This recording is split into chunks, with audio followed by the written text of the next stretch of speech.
Vamos a presentar el tema de asma en pediatría, segunda parte. Vamos a comenzar con un caso clínico, ¿no? Paciente de 6 años de edad, diagnosticado de asma hace 3 años. Llega a seguimiento, ¿no? Por neumología pediátrica, acude a su control, refiere cuadros de... los cuadros de broncoespasmo se presentaron al menos 2 días por semana, separados, despierta 3 veces por mes, requirió uso de broncodilatador en 3 oportunidades, días diferentes. Consideramos la gravedad de asma. Entonces, marca el incorrecto. Intercurre con asma intermitente leve, persistente leve o persistente moderada, o ninguno. Tenemos nuestra clasificación, ¿no?, de la gravedad del asma. ¿Qué van a tener? Bueno, los componentes de gravedad son el deterioro, síntomas diurnos, nocturnos, el uso de broncodilatadores, la función pulmonar y el riesgo. Tenemos en cuanto a intermitente, cuando tenemos síntomas de diurnos menos a 2 días por semana y por edades, ¿no? Más de 5 años, despertares nocturnos 2 por mes. En los menores pues no se toma mucho en cuenta porque ellos pueden despertar sin que realmente sea asociada a la causa, ¿no? El uso de broncodilatadores en menos de 2 días por semana. La función pulmonar, generalmente la relación el volumen expiratorio máximo en un segundo de más de 80 y la relación más de 85, ¿no? por ciento o 0.85, ¿no? El riesgo de la exacerbación de los que usan corticoides, ¿no?, se realiza entre 0 a 1 por cada año. La leve, cuando tenemos persistente, ¿no?, la intermitente, la persistente leve, son 2 días por semana de síntomas diurnos, ¿ya? Pero no diarios, o sea, en días separados. Despertares nocturnos entre 1 a 2 por mes en 0 a 4 años y más de 5 años y de 3 a 4 por mes. El uso de broncodilatador más de 2 días por semana, pero no diario.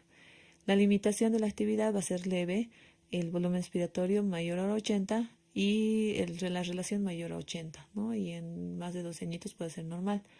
La moderada, cuando los síntomas diurnos ya son diarios. En 0 a 4 años, 3 a 4 por mes. Y en más de 5 años, 1 por semana, pero no nocturnos.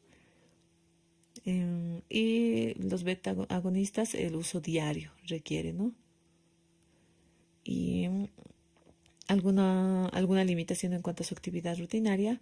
El volumen expiratorio máximo en un segundo es 60 a 80 y la relación de 75-80 en 5 a 11 años y mayores 5% reducido. En la grave decimos que el deterioro de signos a lo largo de todo el día. En los nocturnos, más de 1 por semana en 0 a 4 años y más de 5 años, a menudo 7 por semana, ¿no? El uso de broncodilatador varias veces al día. La limitación es extrema en cuanto a las actividades rutinarias y el volumen expiratorio menor a 60 y la relación entre más 75 y más de 5% reducido en los mayores de 12 años. Nuestro paciente pues presenta síntomas diurnos más de 2 semanas, tiene 6 añitos, por ende tendría que presentar 3 a 4 por mes. El uso de beta-adrenérgicos ha sido en 2 oportunidades por semana y tiene limitación leve de la actividad y la función pulmonar mayor a 80% del predicho y la relación mayor a 80. Siendo que estos datos son de una gravedad persistente leve. Entonces, como habíamos dicho, ¿no?, requirió al menos 2 días por semana presentado el broncoespasmo, despierta 3 veces por mes, requirió uso de broncodilatador en 3 oportunidades, días diferentes, por ende intercurre con asma persistente leve. Y bueno, a la reanamnesis recibe fluticasona inhalada 2 veces por día. Se realiza espirometría cuyo resultado es volumen expiratorio medio en un segundo de 70% y la relación 75%. Se recomienda el tratamiento, marca el incorrecto. Se debe subir un paso al tratamiento. Se puede añadir agonistas beta-adrenérgicos de larga duración al tratamiento o se debe realizar reanamnesis para verificar la adherencia al tratamiento o todos o ninguno.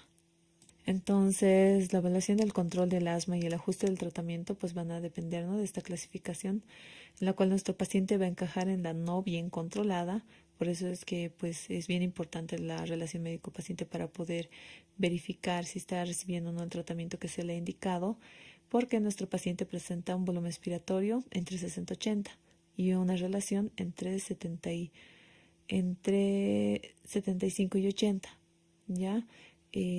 Por ende, nuestra respuesta tiene que ser subir un paso, ¿ya? Y reevaluar en 2 a 6 semanas. Si no hay un claro beneficio, en 4 o 6 semanas considerar diagnósticos alternativos y ajustar el tratamiento. Este es el abordaje escalonado del tratamiento que habíamos mencionado en cuanto a los pasos, ¿ya? De 0 a 4 años, el primer paso es el uso de agonistas beta-adrenérgicos de corta duración a demanda solamente. El paso 2, dosis bajas ya asociando, ¿no?, de corticoide inhalado. Paso 3, dosis medias de corticoide inhalado. Y bueno, así sucesivamente, ¿no?, entre asociaciones de uso de medicación.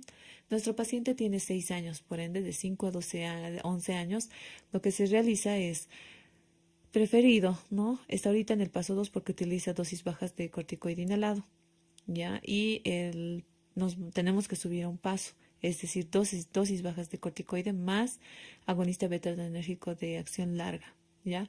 O puede ser los inhibidores de los leucotrienos o dosis medias de corticoides inhalados.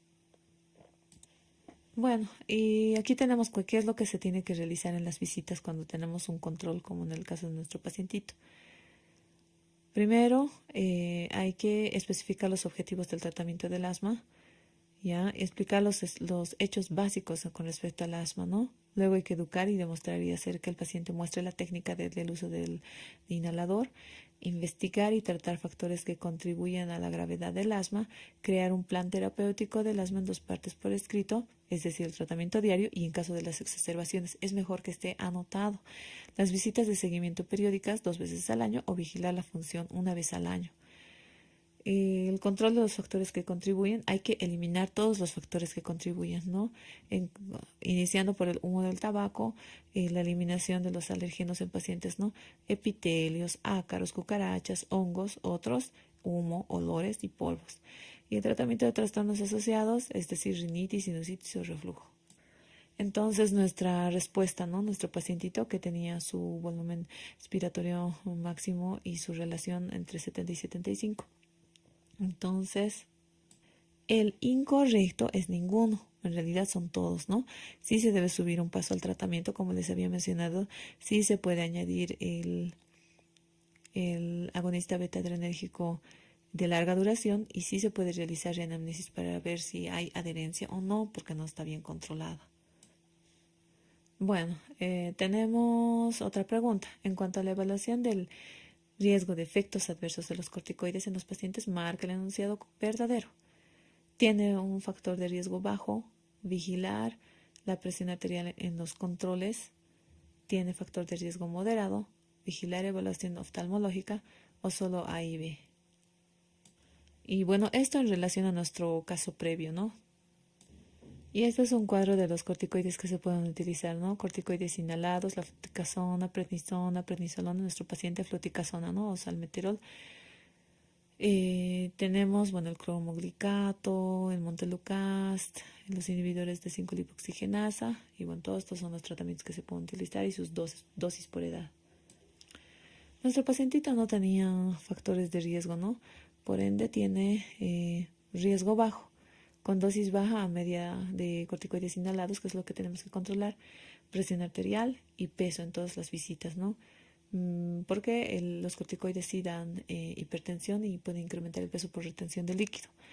Hay que medir la altura porque hay que ver la velocidad de crecimiento, ¿no? Puede tenerse por el uso crónico de corticoides.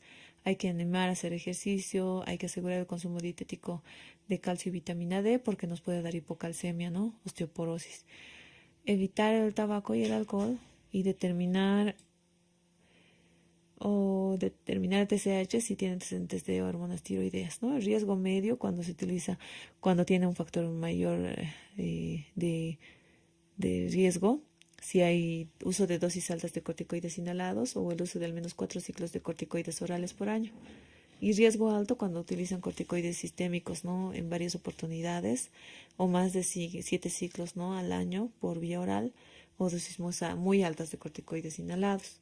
Entonces, lo que te tiene que controlar son evaluaciones oftalmológicas anuales en el caso del riesgo medio para ver glaucoma o cataratas, densitometría, datos de insuficiencia renal o, bueno, el riesgo alto, pues todas estos controles, ¿no? Desde para remitir si tiene alguna alteración ósea, hemograma completo, determinantes de calcio, fósforo, telepéptidos, suponer insuficiencia suprarrenal en caso de factores estresantes.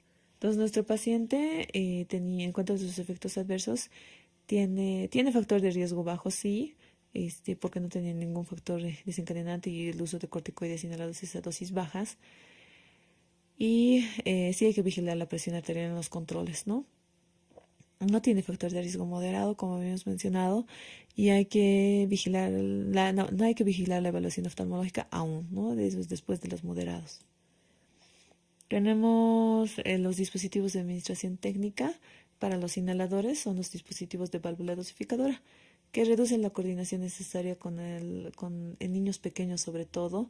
Mejoramos el depósito de fármaco en la vía respiratoria inferior, minimizamos los efectos adversos y sobre todo, ¿no? La candidiasis, y los nebulizadores son la piedra angular, que son diferentes a los dispositivos de válvula dosificadora. Y bueno, para pasar a otro punto, pregunta. Marca el enunciado incorrecto en relación al tratamiento del asma. El salbutamol es agonista beta adrenérgico de corta duración. El bromuro de ipatropio es mucolítico broncodilatador. O el mecanismo de acción de los corticoides es la inhibición de la síntesis de leucotrienos. O los anticolinérgicos no se deben usar como tratamiento de primera línea. O el efecto del bromuro de ipatropio es menor que el efecto del salbutamol. Entonces, los medicamentos utilizados para el asma son desde el oxígeno, ya para tratar la hipoxia, los beta agonistas de acción corta, que son los broncodilatadores, broncodilatan, ¿no? Y dentro de ellos está así el salbutamol, que puede ser por administración con válvula dosificadora o con nebulización. Ya con la nebulización se puede controlar bastante la dosis, pues se realiza de acuerdo al kilogramo peso. Y el salbutamol, sin en cambio, vamos a utilizar con la dosificadora, ¿no? También el levosalbutamol. Los corticoides sistémicos van a actuar como mecanismo de acción antiinflamatorio. La prednisona también, metilprednisolona, que son corticoides, ¿no? Y los anticolinérgicos, dentro de ellas el bromuro de ipatropio, se puede utilizar en inhalador y en nebulización, cuyo efecto o mecanismo de acción es mucolítico y broncodilatador. Entonces, el enunciado incorrecto sobre el tratamiento es el salbutamol si es beta adrenérgico de corta duración, el bromuro de ipatropio si es mucolítico broncodilatador.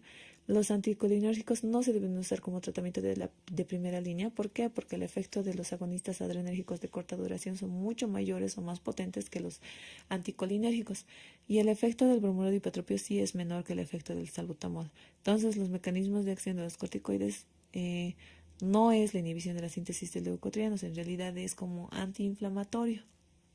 Y sus mecanismos pues son diferentes en realidad con la formación de leucotrienos. En cuanto al tratamiento hospitalario del asma, tenemos el tratamiento de las exacerbaciones que son graves, ¿no?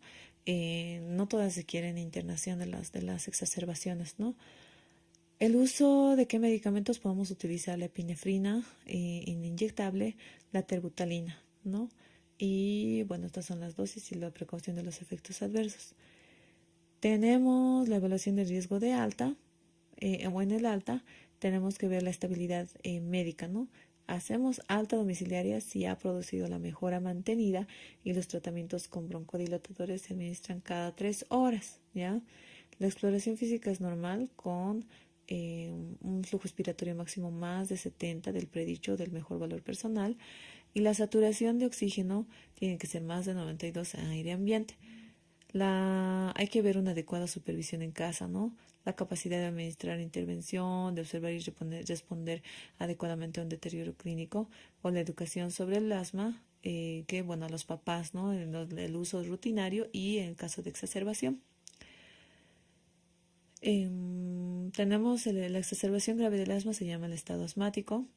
se produce insuficiencia respiratoria, hipoxia u hospitalización con fracaso respiratorio. En estos casos hay que intubar al paciente y pues realizar el manejo del ventilador mecánico con sus diferentes parámetros. El tratamiento domiciliario es un plan de acción que va a reducir un 70% de la muerte con una respuesta que se caracteriza por la resolución de síntomas en menos de una hora, ¿ya? Con flujo respiratorio máximo menos de 80%. ¿Cuáles son los criterios de internación? Si no mejora en 1 o 2 horas después de iniciar el manejo, ¿no? Obviamente, si el paciente tiene estado asmático, pues se lo interna de entrada, ¿no? Con intubación y demás, ¿no? Pero si tenemos un paciente con crisis moderada, pues se puede esperar, ¿no? El efecto. Si tenemos características de riesgo de alta morbilidad, factores de riesgo en casa, papás que no tengan accesibilidad pronta o que pues tengan grado de escolaridad bajo. Después de utilizar los agonistas beta-adrenérgicos de corta duración cada 20 minutos por 1 hora con esta dosis, o el bromuro de ipatropio con salbutamol cada 6 horas. Se puede iniciar corticoides de ciclos cortos en casos de que se llama de las persistentes moderadas y se realiza gasometría, hemograma, electrolitos y rayos X en caso de disnea intensa, ya en fin de sospechar otras causas, ¿no? Si es que no hay respuesta incluso sobre todo al tratamiento, ¿no? Y se debe realizar considerando que este paciente, si estamos hablando de un paciente que esté muy taquipnéico, con mucha dificultad respiratoria, no va a poder alimentarse porque se va a broncoaspirar, por ende se les indica ayuno con líquidos a necesidades hídricas y tienen que ser bajas, en fin de evitar el distrés respiratorio del adulto, que es básicamente la alteración en cuanto a los líquidos, la permeabilidad vascular y es un edema, ¿no? Que es como de difícil manejo, ¿ya? Se puede utilizar epinefrina, metilxantinas, el sulfato de magnesio, ¿ya? El sulfato de magnesio, su dosis es de 35 a 75, ¿no? Diluido, y el uso de la ventilación mecánica. Tenemos situaciones especiales, ¿no? El asma del embarazo con el uso del salbutamol y las intervenciones quirúrgicas con el uso de corticoides sistémicos. Los factores de riesgo de alta mortalidad en el asma son, primero, exacerbación previa, episodios repentinos de asfixia, 2 o más hospitalizaciones por asma, 3 o más visitas a urgencias, el uso de 2 envases de broncodilatador de acción corta al mes, la mala respuesta al tratamiento, el sexo masculino, el bajo peso en el nacimiento, la sensibilidad a la veterinaria, las ambientales, una exposición de alergenos, ¿no? Humo, contaminación del aire, el ambiente urbano que tiene bastante aire, ¿no? Digo, humo. Económicos y sociales, la pobreza, el hacinamiento, madre menos de 20 años de edad, con educación por debajo del nivel de institución, asistencia médica inadecuada, inaccesible, incosteable, no busca atención médica por síntomas crónicos, retraso de la asistencia, la exacerbación, asistencia hospitalaria inadecuada, trastorno psicopatológico del progenitor, la mala percepción de los síntomas o el consumo excesivo de alcohol u otras sustancias. Todos estos factores nos van a decir altos de signo, incluso con estos datos se puede internar al paciente, ¿no? Aunque sea una moderada y que pues esté en remisión porque básicamente es un alto riesgo, ¿no? El pronóstico, bueno, son tos y sibilancias recidivantes hasta el 35% de la edad preescolar. Los niños con asma moderada grave con medidas bajas de la función pueden todavía presentar estos datos persistentes en el adulto. ¿Cuál es la prevención? Existen hipótesis en las que la higiene propone las exposiciones naturales a los microbios que alerjan el desarrollo inmunológico, por ende la inflamación y por ende el asma. La evitación del humo, la lactancia materna prolongada en más de 4 meses, un estilo de vida activo y la dieta reducen la probabilidad de presentar asma. Y bueno, tenemos un pequeño algoritmo, ¿no? Luego de la evaluación inicial, después de una anamnesis breve, exploración básica, la auscultación, uso de músculos accesorios, frecuencia cardíaca, saturación y otras pruebas que esté indicado, pues vamos a ver Primero, si tenemos parada respiratoria inminente, este paciente tiene que ser ventilado, uso de agonistas beta-adrenérgicos de corta duración, nebulizados, hiperatropio, corticoides endovenosos, ingreso a terapia intensiva. Tenemos leve a moderada y grave, ¿no? De las crisis asmáticas. La que presentamos, ¿no? El periodo inspiratorio al final de la inspiración, que va a presentar saturaciones más de 90, pero el dato del periodo inspiratorio menor a 40, se debe realizar las dosis altas de agonistas beta-adrenérgicos de corta duración más bromuro de hipatropio nebulizado con válvula cada 20 minutos en 1 hora y corticoides sistémicos orales. ¿Ya? Si digamos, repetimos la evaluación una vez terminado, ¿no? el rescate, que esto se llama rescate, y tenemos que volver a evaluar todo lo que hemos evaluado, ¿no? La auscultación, el periodo inspiratorio al final del primer minuto, saturación de oxígeno y otras pruebas cuando sea necesario, ¿no? Si tenemos remisión de la grave a la moderada, pues tenemos que tener estos valores, ¿no? Y se van con este tratamiento. Si tenemos leve a moderada es cuando tenemos un flujo expiratorio mayor a 40%, entonces decimos que es leve a moderada. El oxígeno, la saturación alcanza hasta 90%. Se puede utilizar agonistas beta-adrenérgicos de acción corta, nebulizados, ¿no? Con las máscaras de dosificadoras en 3 dosis nada más por 1 hora. Y los corticoides sistémicos si no hay respuesta inmediata, ¿no? Y si tenemos mejoría, pues ya podemos buscar los criterios de alta. Y si no, pues pasamos al siguiente escalón, ¿ya? En la que, pues, sí pues, nos presenta estos datos, más empeoramiento de la mecánica ventilatoria, manejo inicial, oxígeno, los beta-adrenérgicos de acción corta, ya para cada hora o continuo, los corticoides sistémicos orales y hay que ver otros exámenes complementarios. Ya, y bueno, esto, pues si tenemos nuevamente una exacerbación, obviamente cuando es grave ya tenemos que ir nuevamente para la unidad de terapia intensiva. En la segunda evaluación, ya si teníamos una moderada, después del uso de corticoides sistémicos, agonistas beta-adrenérgicos de corta duración, se puede tratar de mantener el tratamiento cada hora por 3 horas. Y si tenemos buena respuesta, nuevamente se hace la evaluación, ¿no? Y se puede mandar a la alta domiciliaria. Obviamente, cuando tengamos un espacio del tratamiento con broncodilatadores cada 3 horas, si es menos o requiere menos, pues entonces se tiene que internar.